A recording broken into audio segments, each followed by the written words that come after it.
What's going on, Imperials? It's Emperor Cubone here. The Unova region has the most Pokemon, and arguably the most real estate out of the entire Pokemon world.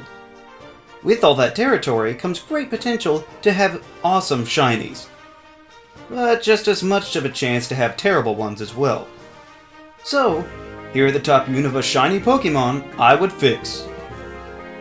Number 6. Druddigon. Do you know what type didn't have a single bad design for the first 4 generations of Pokemon? Dragon. Even if they weren't your favorites, you could at least appreciate the thought put into them. Do you know what Pokemon ruined this? Even before the horrid-looking Kira mashups, we had Druddigon. Oh boy. I won't even really touch too much on the weird, monkey, spike lizard motif with the flightless wings. But we'll just go straight to the shiny. And dear Helix, this thing somehow got even worse with these terrible fruit colors.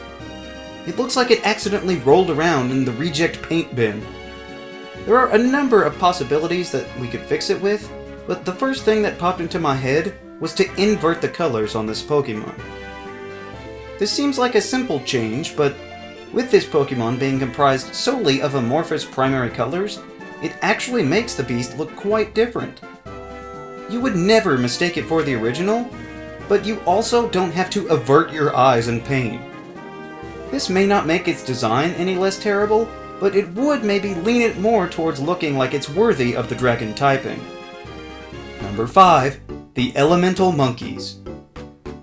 Everyone seems to have a grievance or two with the Elemental Monkeys. I myself have great distaste for the final one. And with all their problems already, it's unfortunate that their shinies do them no favors. The first stage ones are alright, but the second ones all seem to fall into the barely change category to slightly different shades of their element's respective primary colors. So let's see if we can't alter this for the better. First, the one I actually like with Simisage.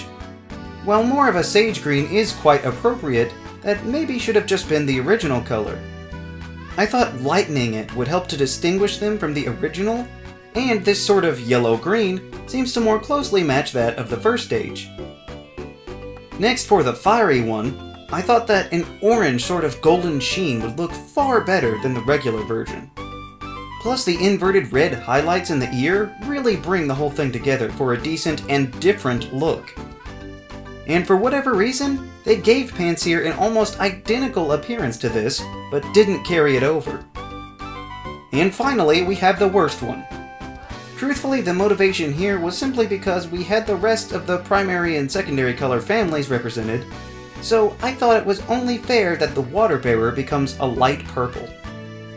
It seemed the perfect complement to the original, and the best way to round out the trio once again. These poor monkeys have enough on their plates, and if we improve the shiny colors of these subpar simians, maybe the people out there might just hate them a little less. Number 4. Ferrothorn. Ferrothorn is a Pokemon with which anyone who plays competitive will be quite familiar. It's certainly carved out a spot for itself in the metagame, and while its design and that of its pre-evolution may be simple, they are very effective.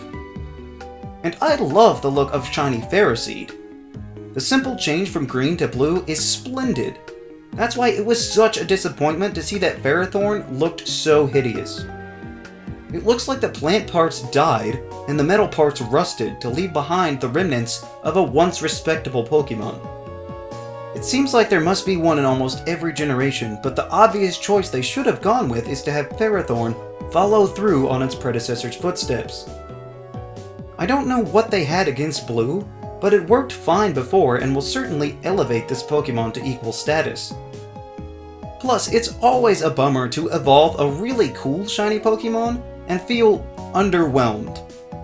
I have to admit that I felt slightly disappointed after my great purple Cubchoo turned into a slightly different Beartic. So if I can save someone else from a similar fate with these Terminator tumbleweeds, I would gladly do so. Number 3. Vanilluxe. The entire Vanilluxe line is one that is constantly made fun of, but while the first 2 stages are actually okay in my book, I'm not a huge fan of the simple double head edition in the final stage. Thought maybe we had grown out of that, but really the worst thing about these Pokemon is their pitiful move pool. I don't think that Vanilluxe's shiny is even really that bad, but come on. There is a huge missed opportunity here. There are so many different flavors of ice cream that it seems foolish of them not to take advantage of it. An argument could be made that the first shiny is more strawberry flavored, but the actual ice cream part changes very little. So we could make it more in line with that, but we don't do strawberry in my house. The next most common flavor after vanilla would be chocolate. A nice brown soft serve, with some huge old chocolate chips showing through. And I added a nice waffle cone for good measure. One might say that this would be more appropriate for an Alolan form, which, sure, why not? My personal favorite is cookies and cream, so we could have one of those too. But at least now Vanilluxe could be appreciated for the delicious dessert that it is, instead of being viciously mocked all the time. What's that? Now it looks like number 2, Krookodile. Krookodile is awesome. It took me a little bit to see it, but now this Desert Croc is squarely among my favorites of the region, even though that's actually a pretty big club all on its own. That's why it's rather disappointing to see how bad the shinies of this line look. The weird brown color is one thing, but the yellow highlights ruin their whole style. Ruin, I say! The whole point of these Pokemon is that they have patterns around their eyes that make it look like they're wearing cool shades, because they're just that boss. But when the black becomes yellow, it reveals their tiny, unthreatening eyes beneath, at which point I can only assume that their opponents will point and laugh. That's bad enough, but they don't even follow the established patterns, since Shiny Sandile looks pretty different from Krokorok. But Krokorok and Krookodile look almost exactly the same. Krookodile is the one that's supposed to be the standout, not Sandile, so I'm proposing that we leave this entire mess behind. I thought I remembered somewhere and tried to find it, but I swear somebody made a shiny Krookodile that was the same color as regular Sandile and Krokorok. I couldn't find it again, but it's still a great idea. Despite Krookodile having the altered color palette, these colors fit so naturally, you might even think that this is the way it was supposed to be. So having this intimidating creature maintain its suave nature keeps the threat factor intact instead of making it look like a wimpy wannabe. Number 1. Scrafty. I've outlined problems I have with the Pokemon Scrafty, and we'll never be best buds, but I can still wish better for it. Without beating around the bush, Scrafty's shiny is so bad. Actually, it's almost exactly the same problem as Druddigon, with hideous clashing orange and green. Even the people that like this Pokemon must have a hard time appreciating the shiny.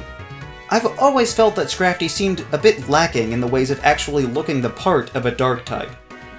So I thought we could add some darker tones and really bring the angst to the max, since that's clearly the goal of this Pokemon. I felt the purple was a solid base, and I actually really like how the darker scales turned out.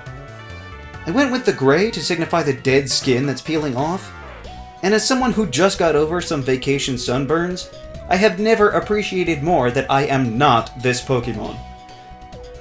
Some people may not like this coloration, and actually, in this light, it does look maybe a little bit sickly. But it's a weird little shedding creature, so I think that it could fit too, and even capitalize on that much better than some sort of decomposing candy. Scraggy Shiny is actually okay, even if it doesn't change all that much. But I would feel awful evolving the poor thing, unless it looked a little bit more fitting, like what is proposed here. Something makes me feel like Scrafty should have had some purple on it from the beginning. Maybe it's those fake Alolan form leaks.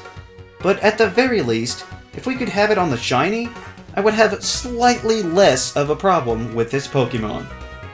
So, those are the Unova shinies I would fix.